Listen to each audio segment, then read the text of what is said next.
तो आप दांत की सफाई नहीं कराना चाहते क्योंकि आपको लगता है कि अगर आप दांत की सफाई कराएंगे तो आपके दांत ढीले हो जाएंगे, और ऐसा आपको बहुत लोगों ने कहा है ना।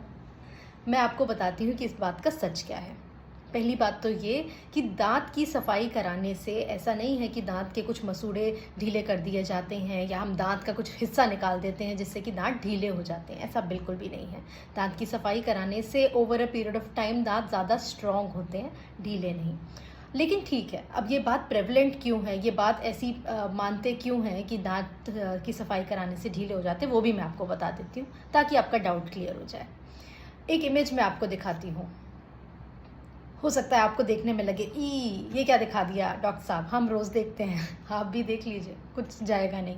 तो होता क्या है, अब अगर आप इस इमेज में देखेंगे तो हमारे दांत के आसपास ये जो आपको पीला पदार्थ दिख रहा है, इसको हम टार्टर कहते हैं या कैलकुलस कहते हैं, जो कि ठीक से ब्रश ना करने की वजह से, भले ही आप 2 दफ़े ब्रश कर रहे होंगे, पर अगर आप डेंटिस्ट के पास नहीं जा रहे हैं तो वो धीरे धीरे करके ये टार्टर दांत में जमा होता जाता है। क्योंकि आप कितना भी अच्छा ब्रश कर लें, और कुछ लोग होते हैं जो टार्टर फॉर्मर्स भी होते हैं जिनमें ज़्यादा ये बनता है आपका कैलकुलस या टार्टर, और कुछ लोग होते हैं जो वो ब्रश चेंज नहीं कर रहे हैं या उनके दांत टेढ़े मेढ़े या हज़ार वजहों से ये टार्टर ज़्यादा जमा हो जाता है।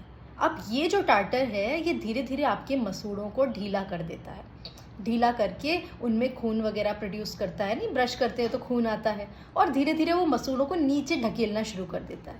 नीचे ढकेल के ये टार्टर दांतों को कर देता है ढीला, और ढीला करने के बाद अब क्या है, ये खुद बड़ा वैसा होता है, कड़ा सा होता है, और ये दांतों को पकड़े रहता है। अब आपकी दिक्कत थोड़ा होनी शुरू हुई, आपको बदबू आनी शुरू हुई मुंह से, अब आपके खून आना शुरू हुआ, तो आपने कहा यार अब डॉक्टर साहब से भाई क्लीनिंग करा ली जाए डेंटिस्ट के पास जाके। अब आप डेंटिस्ट के पास पहुंचे तो डेंटिस्ट ने क्या किया, ये टार्टर निकाला, क्योंकि यही तो जड़ है ना हर चीज़ की। पर अनफॉर्चुनेटली जब आप ये टार्टर निकलवाने पहुंचे तो इतनी देर हो चुकी थी कि इस टार्टर ने मसूड़ों को ऑलरेडी नीचे पुश कर दिया था। So when the dentist will clean it, आपको ऐसा लगेगा कि ये दांत तो सब खाली हो गया, ये क्या हुआ, क्योंकि आपको तो पता नहीं है, वो दांत नहीं था आपका, वो तो आपका टार्टर था जो दांत को रिप्लेस कर चुका था। तो आपको लगेगा खाली हो गया। और कुछ लोग जिनमें डिसीज़ एक्सट्रीम हो जाती है, मसूड़े एकदम नीचे खिसके हुए होते हैं और उनको सफाई की ज़रूरत पड़ती है जब वो आते हैं, तो उनके दांत हल्के से उनको ढीले महसूस होते हैं। कई बार ज़्यादा भी हो सकते हैं, क्योंकि वो दांत ढीले डेंटिस्ट के क्लीनिंग से नहीं हुए, टार्टर था जो ऑलरेडी आपकी इग्नोरेंस की वजह से ढीले हो चुके थे।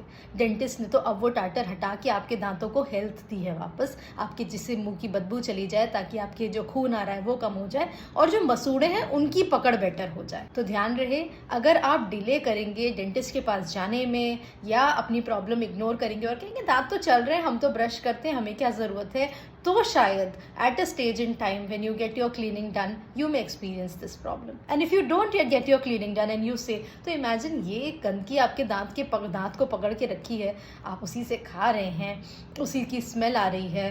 Don't do that to your teeth and to yourself also, right. Your teeth deserve better health, इसलिए हर 6 महीने में एक बार जा कर के डेंटल चेकअप ज़रूर कराएं। हो सकता है आपको क्लीनिंग की ज़रूरत ना पड़े, हो सकता है साल में एक बार ज़रूरत पड़े, पर हाँ, ये नौबत नहीं आएगी। तो क्या समझे, दांत की सफाई कराने से दांत ढीले नहीं होते हैं। अगली बार कोई आपसे ये कहे तो उसको आप ही ये बात बता दीजिएगा, नहीं तो ये वीडियो दिखा दीजिएगा, as you think. Take care.